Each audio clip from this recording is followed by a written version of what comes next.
What do Falcons do? Rise up. Welcome to Rise Up Reactions, the show where we talk all things Falcons, NFL, Georgia sports, and in general the sports news of the day. I'm your host, Dr. Lee Denning, and happy Thanksgiving, everybody. We're approaching Week 12 of the NFL. Last week had a little bit of a bounce back week after going 5-9. The previous week went 11-3 on my picks, and we are back for the Week 12 predictions here. So we have all 16 teams back for the first time in action since I think Week 5 or 6. But anyways, we have a lot to go through today, so let's jump right onto it. We have 3 matchups on Thanksgiving Day. As always, the Lions are playing, the Cowboys are playing, and we get, this time, the New England Patriots and the Minnesota Vikings. So we'll start out with the morning show.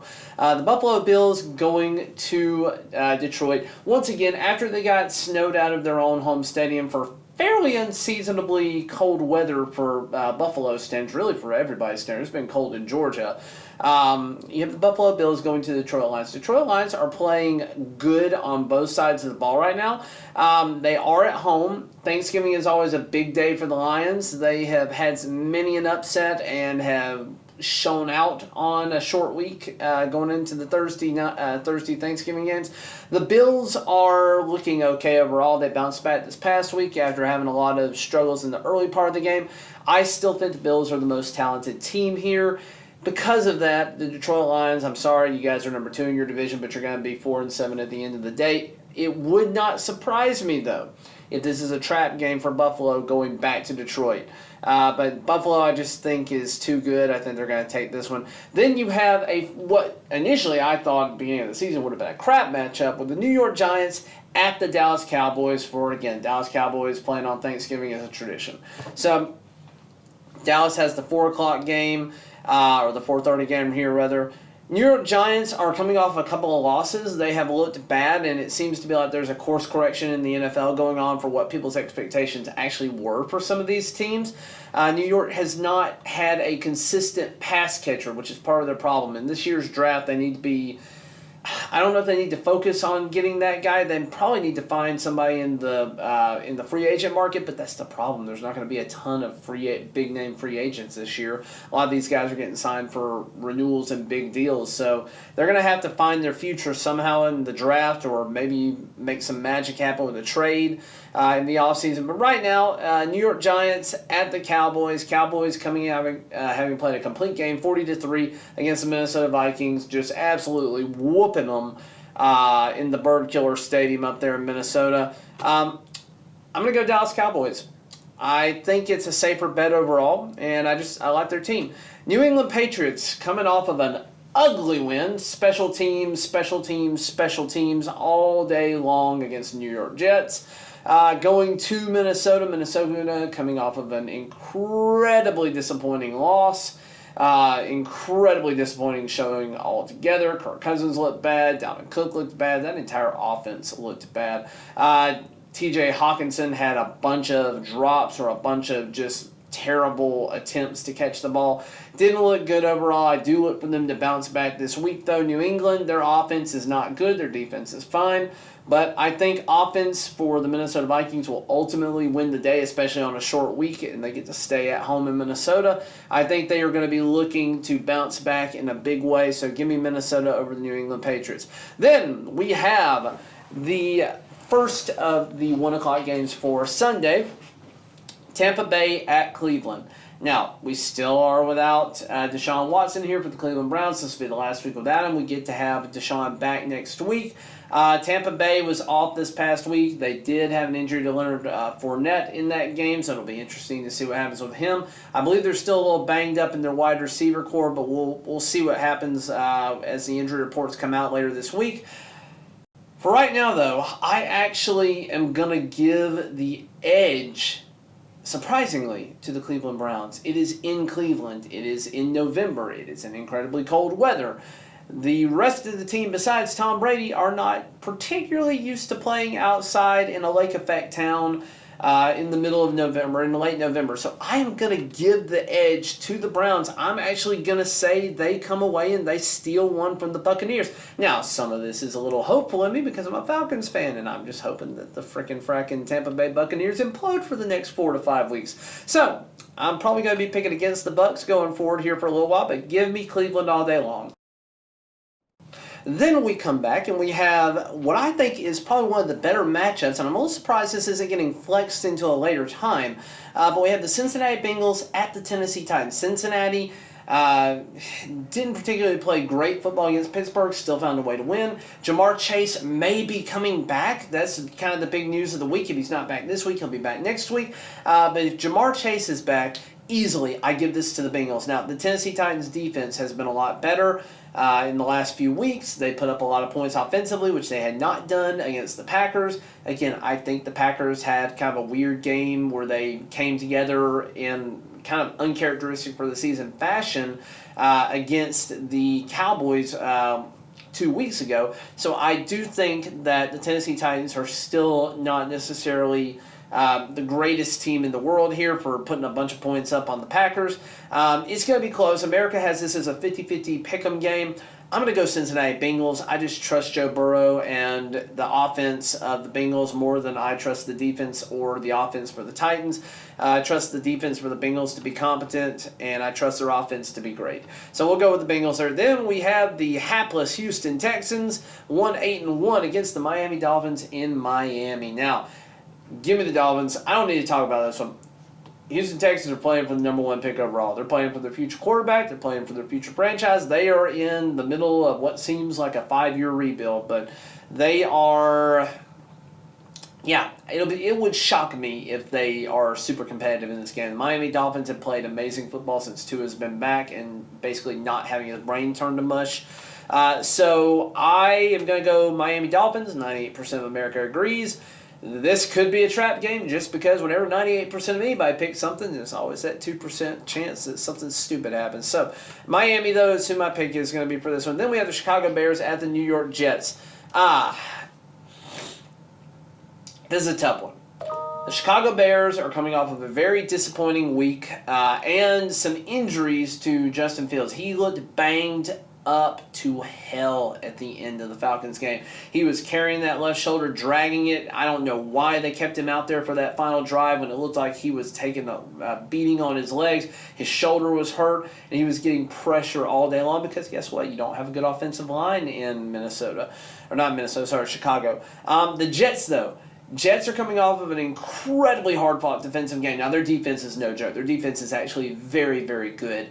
But incredible defensive showing, holding the New England Patriots to basically 3 points. I'm not going to give them credit for for giving up a touchdown because that was a special teams issue. But their defense really, really good. Zach Wilson coming off exactly like the dirtbag he sounded like in high school. Here's my case for him. He took 2 college cheerleaders to his high school prom. That's not a normal person move. That's kind of a scummy move by most people's standards. He then proceeded to cheat on his college girlfriend.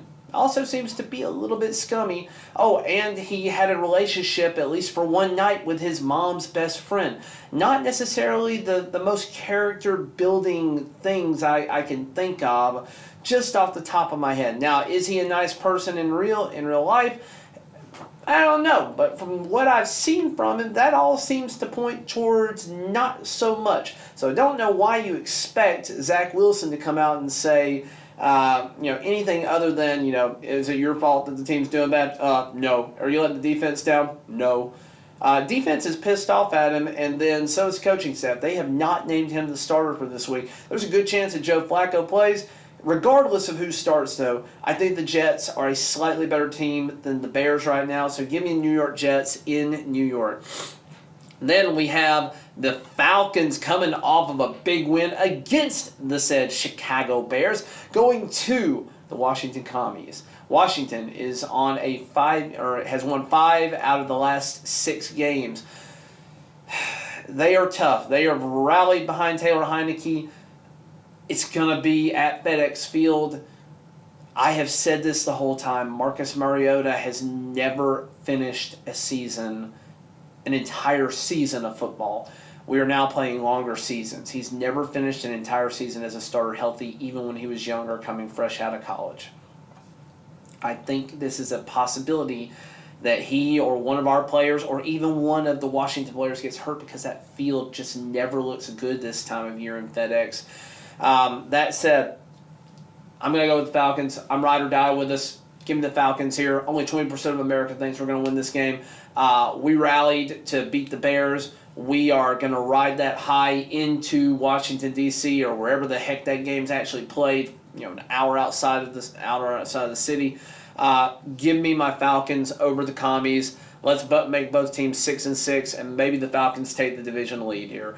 Then we have the last two 1 o'clock games. We have the Denver Broncos at the Carolina Panthers. Carolina just looks hapless. Denver Broncos, their defense at least is good. Their offense is kind of bad. This is probably going to be a low-scoring affair. I look for it to be something in the neighborhood of like a 17-13 game.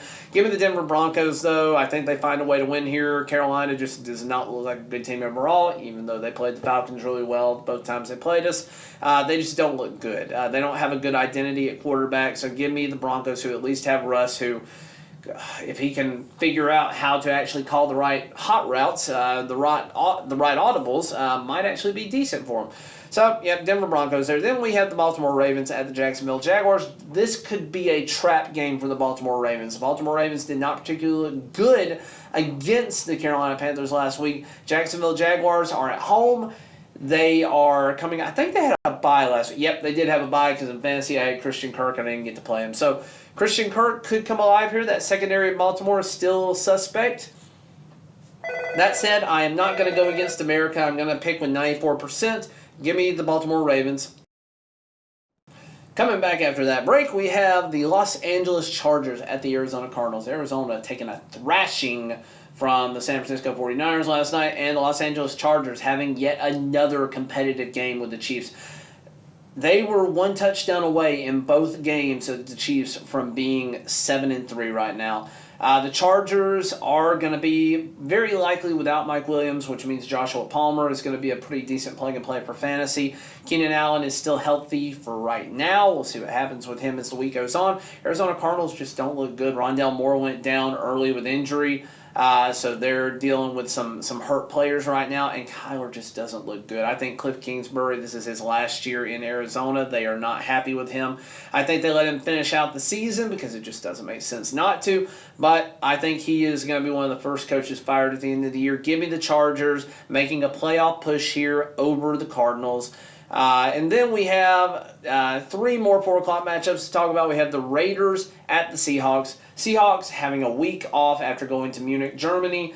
They are coming back, and again, the Seahawks look pretty good right now. I didn't expect this at the beginning of the year. Raiders don't look particularly good at all right now. Give me the Seahawks. It's a pretty easy pick for me. It's in Seattle. 12th man ought to rise up there. Then we have the Los Angeles Rams at the Kansas City Chiefs. Do I need to talk about how bad the Rams look right now? Matt Stafford having his second concussion, Cooper Kupp being out for at least another 2 to 3 weeks here. I think it's actually 3 to 4. But anyways, they're just not good. They don't have a run identity right now. Their offensive line is terrible, with Andrew Whitworth having retired last year and going to the booth. Kansas City looks like a beast right now. Isaiah Pacheco has finally turned into their running back 1 after basically 10 weeks of being a backup for them. I don't know why they didn't do that earlier, because Pacheco looked good throughout all the offseason. But anyways, Kansas City Chiefs 8-2. They're going to be 9-2 at the end of this one. Then we go to the New Orleans Saints at San Francisco 49ers. New Orleans Saints they have to win. That's all I really know to say about them. They got to win last week. Didn't really look good doing it, but they got to win. San Francisco 49ers look like the most complete offense in the NFC right now. Give me the San Francisco 49ers. Their defense is finally healthy again, too. This is going to be a tough game in San Francisco for the Saints. I don't think they're going to travel well. I think the Saints are going to go 4-8 at this point, and the San Francisco 49ers are going to be in a tight race with the Seahawks going forward. They're going to be tied for first in that division at the end of this week, 7-4, just like the Seahawks will be 7-4 as well. Then we have the Green Bay Packers in prime time on Sunday night at the Philadelphia Eagles. Philadelphia coming off of 2 relatively bad weeks. They had a bad loss to the Commies, followed by a come-from-behind win against the Colts. I think I said in my video yesterday that it was the Cleveland Browns. I just had that confused in my head because both of those teams are kind of terrible. But anyways, give me the Philadelphia Eagles. They're going to bounce back. If they get Jordan Davis back, really give me the Eagles. Packers, I just don't think they're a good football team right now. I think if they lose this week, they're going to put Rodgers on IR for that thumb injury he's been nursing for a couple of weeks now. And they're going to see what they've got in Jordan Love and go into evaluation mode. Playoffs are pretty much over for them at this point, especially if they lose one more game. 9-8 is not going to be good enough to get into the postseason for the NFC this year, not with the NFC East playing as good as it is overall. So give me the Philadelphia Eagles. And finally, we have Monday Night Football and what may be one of the worst Monday Night Football matchups we have for the remainder of the season and what may be one of the worst ones we have for the entire season. Pittsburgh Steelers at the Indianapolis Colts. Indianapolis Colts with Jeff Saturday almost took down the Eagles. They're at least looking like a competent football team at times with Jonathan Taylor and Matt Ryan, Michael Pittman. Pittsburgh Steelers, they had a couple of moments of flashes, but they just, I don't think they're going to be a good football team. I've said this before. I think this is Mike Tomlin's first losing season. I think they need to build their offensive line up in the offseason. They are going to be better on defense, and this should be a fairly low-scoring affair. I'm going to take the Indianapolis Colts here, though, so I am going with a fair amount of favorites this week. I think the only teams I'm picking that are not favorites are the Falcons and the Bengals, technically, and the Cleveland Browns. So everybody else, I'm kind of going with the favorites for America. We're finally starting to see the identities of some of these teams, and we're getting close to the postseason. Teams are going to start to turn into evaluation mode here in the near future. One of the big things that the Falcons are going to be dealing with going forward, we have lost Kyle Pitts for the rest of the year. That's a huge loss for us. I didn't talk about that earlier. I have a short about it. Huge loss for us. Going to have a lot of guys step up here going forward, and we no longer have an optimal way to put Desmond Ridder into the game. He's lost his definite safety valve target there for the remainder of the season with that torn MCL. He should be back for the offseason in order to practice and should be back a little bit faster than an ACL injury, but you're talking about one of the force stabilizing ligaments of the knee. Still a tough injury to come back from and be completely right. Especially this late in the season. But we'll wish him well. Kyle, thank you for your service this year. And anyway, that's all I got for you. That's my picks for this week. I am 163-1 on the season. Let me know what you think down in the comments below. If you've been playing along with me, what's your record right now? Do you think I made any mistakes here? Would you pick any upsets that I didn't pick? But let me know what you think down in the comments below. Consider liking this video, subscribing. It will help me reach more people. Falcons fans, rise up. Thanks for watching. And as always, again, rise up.